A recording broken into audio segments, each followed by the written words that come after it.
ప్రజలు పాల్గొంటున్నారా లేదా అనేది ఇంకొక.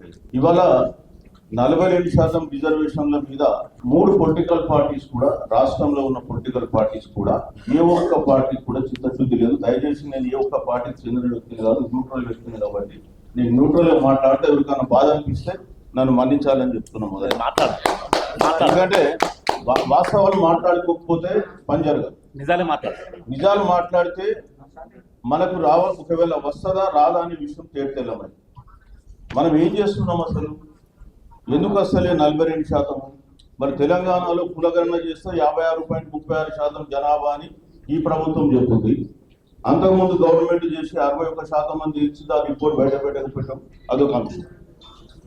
మరి ఇవాళ బీసీల జీవితాలతో ఫుట్బాల్ ఆడుకుంటుంటే, అదేవిధంగా బీసీలకు రావాల్సినటువంటి రాజ్యాంగపరమైనటువంటి హక్కుల్ని రాకుండా అడ్డుకుంటుంది.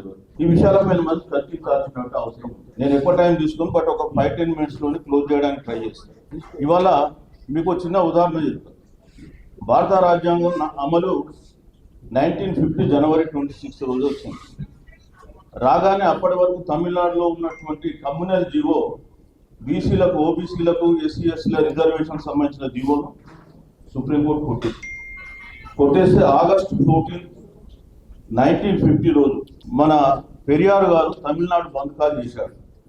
ఆ తమిళనాడు బంధకాలకు మొత్తం తమిళనాడులో ఒక వారం రోజుల పాటు అసలు ఒక్క బస్సు కాదు కదా, ఒక ఆటో కూడా, ఒక రిక్షా కూడా తిరిగినటువంటి పరిస్థితి క్రియేట్ చేసి, ఆ దెబ్బ కేంద్ర ప్రభుత్వం దిగొచ్చి నెహ్రూ గారు అంబేద్కర్ గారిని పిలిచి ఈ సమస్యను ఎట్లా పరిష్కరించాలని చెప్పి ఆలోచిస్తే అప్పుడు తక్షణం ఆర్టికల్ 15(5) అనేది రాజ్యాంగంలో చొప్పించి మొదటి రాజ్యాంగ సవరణ చేసి రిజర్వేషన్ జరిగింది. అది ఎందుకు జరిగింది? అక్కడ ప్రజలు చైతన్యవంతులై రోడ్ల మీద వచ్చేసి వాళ్ళు ప్రభుత్వాలను అడ్డుకున్నారు కాబట్టి జరిగింది. ఇవాళ ఇక్కడ 42% గురించి మేము ఇవ్వమంటే ప్రజలు వచ్చినటువంటి సందర్భాలు ఎక్కడ మనం అడ్డుకున్నాం? ఎవరిని ఆపినాం? ఎందుకు జరుగుతలేదు ఇది? ఆ విషయం తెలియకుండా మనం ఇక్కడ సమావేశాలు ఎన్ని పెట్టినా లాభం లేదు. ఇదంతా మన కంఠశోష తప్ప ఇంకోటి లేదు. సో మీకు నేను కొన్ని ఒక 3-4 అంశాలు చెప్తాను, చెప్పేసి తర్వాత మనం ఏం చేస్తే బాగుంటుందనే అంశం కూడా చెప్తాం. ముఖ్యంగా ఈ రిజర్వేషన్లు అనేవి భారతదేశంలో ఓబీసీలకు ఇవ్వడం అనేది ఏ పార్టీకి ఇష్టం లేదు. ఇవాళ మీరు అనుకుంటున్నటువంటి కాంగ్రెస్ పార్టీ బీసీలకు రిజర్వేషన్లు ఇచ్చింది అనుకుంటే అది కళ్ళ. వాళ్ళు ఆల్వేస్ బీసీలకు ఎగనెస్ట్. మీరు చూస్తే ఆ రాజ్యాంగంలో ఆర్టికల్ 340 ఏముంది? బీసీ కమిషన్ పెట్టి బీసీలు ఎవరో గుర్తించి వాళ్ళ అభివృద్ధి కొరకు, వాళ్ళ సంక్షేమం కొరకు చర్యలు తీసుకోమని రాస్తే, కులగణన జరిపి బీసీలకు ఎవరైనా గుర్తించాలని చెప్పి అంబేద్కర్ గారు అడిగితే కూడా కాంగ్రెస్ ప్రభుత్వం ముందుకు రాలే. అంబేద్కర్ గారు రాజీనామా తర్వాత 1953లో కాకా కాలేకర్ కమిషన్ పెడితే ఆ కమిషన్ 2499 కులాలను గుర్తించి, బీసీలను గుర్తించి రిజర్వేషన్స్ బీసీలకు విద్యా ఉద్యోగాలలో కొన్ని ఉద్యోగాలలో 50% కూడా రికమెండ్ చేసింది.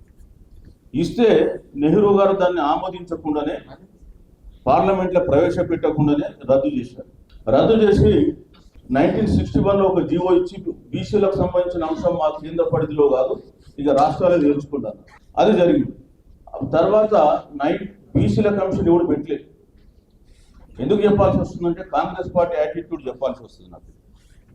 ఇదంతా చరిత్ర. 1977లో జనతా గవర్నమెంట్ వచ్చిన తర్వాత మళ్ళీ మండల్ కమిషన్ వేస్తే ఆ కమిషన్ రికమెండేషన్ ఇచ్చే లోపల మళ్ళా కాంగ్రెస్ ప్రభుత్వం వచ్చి కూర్చుంది. 1980 ఇందిరాగాంధీ గారు మళ్ళీ తీసుకెళ్ళి మళ్ళా దాన్ని కోల్డ్ స్టోరేజ్లో పాడేశారు. మళ్ళీ 1990లో ఎవరు తీసుకుని బయటకు? విపి సింగ్ గారు తీసుకున్నారు, శరద్ యాదవ్ ఇతరుల ప్రెషర్ మీద.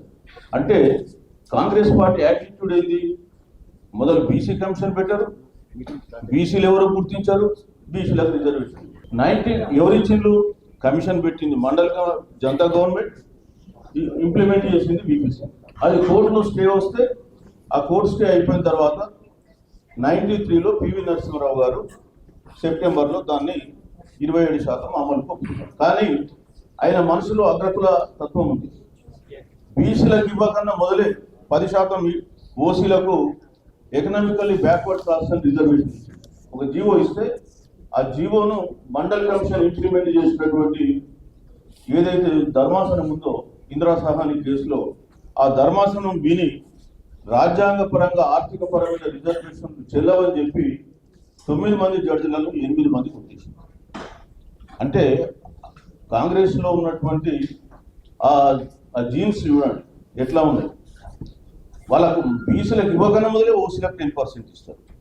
బీసీలకు ఇవ్వమంటే వాళ్ళ ఆధ్వర్యంలో ఒక బీసీ కమిషన్ పెట్టారు. బీసీలు ఎవరో గుర్తించారు, బీసీల రిజర్వేషన్ వాళ్ళు ఇప్పించారు. కాబట్టి ఇవాళ కాంగ్రెస్ గవర్నమెంట్ లో రాష్ట్రంలో ఉంది. రాష్ట్రంలో ఉన్నటువంటి గవర్నమెంట్ 42% రిజర్వేషన్ మనం ఇస్తుందంటే నమ్మాలా? వాళ్ళ డిఎన్ఏలో లేదు.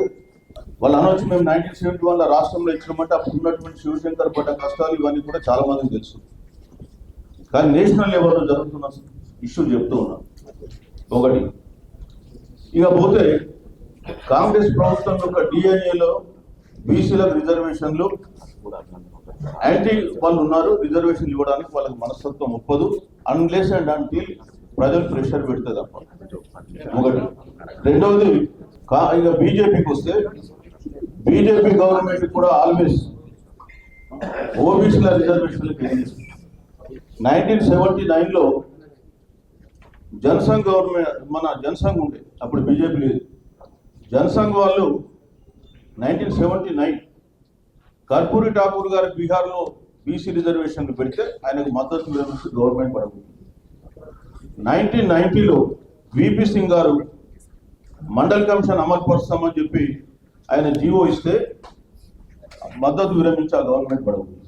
అడగకుండానే ఈడబ్ల్యూఎస్ ఇచ్చి అగ్రవర్ణాలను వాళ్ళు ఆదుకున్నారు.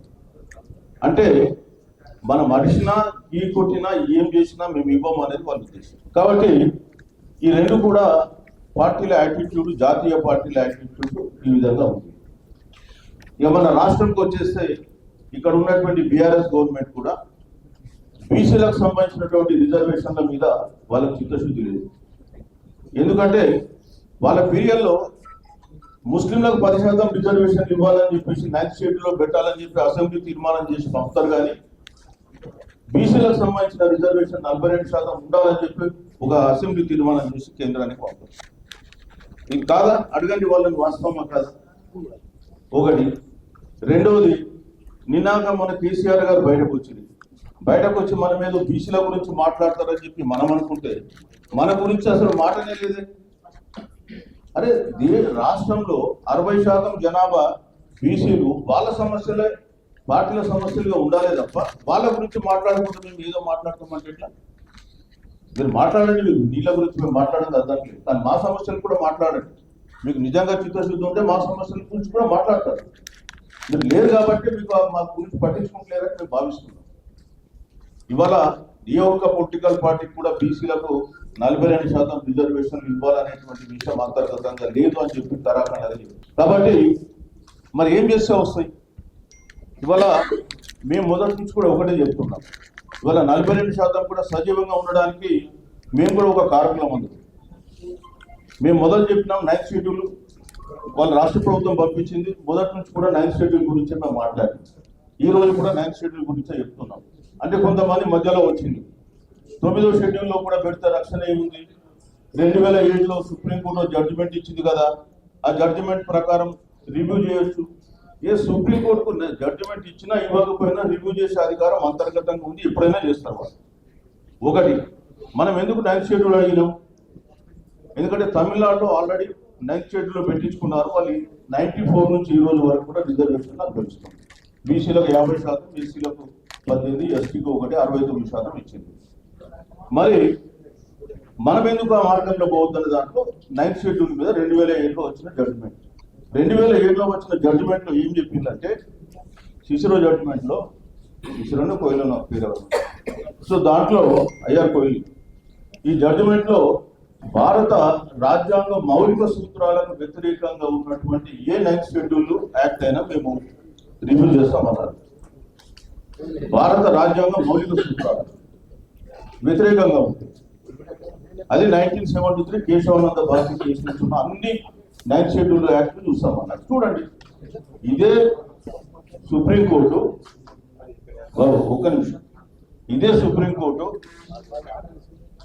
ఈడబ్ల్యూఎస్ రిజర్వేషన్ లో జనహిత వర్సెస్ యూనియన్ ఇండియా కేసు 2022లో 10% రిజర్వేషన్లు 103వ రాజ్యాంగ సవరణ చేసి సుప్రీంకోర్టు గతంలో కొట్టేసినా మళ్ళీ ఇచ్చినటువంటి బీజేపీ ప్రభుత్వాన్ని 5 జడ్జిలలో 3 జూనియర్ జడ్జిలు ఒప్పుకొని ఏం చెప్తారు?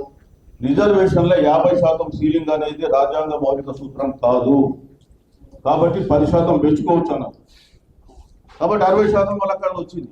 కాబట్టి వాళ్ళ నేను కూడా ఏమంటున్నాము, మీరు మాకు 42% ఇస్తే అది రాజ్యాంగ మౌలిక సూత్రానికి వ్యతిరేకం కాదు.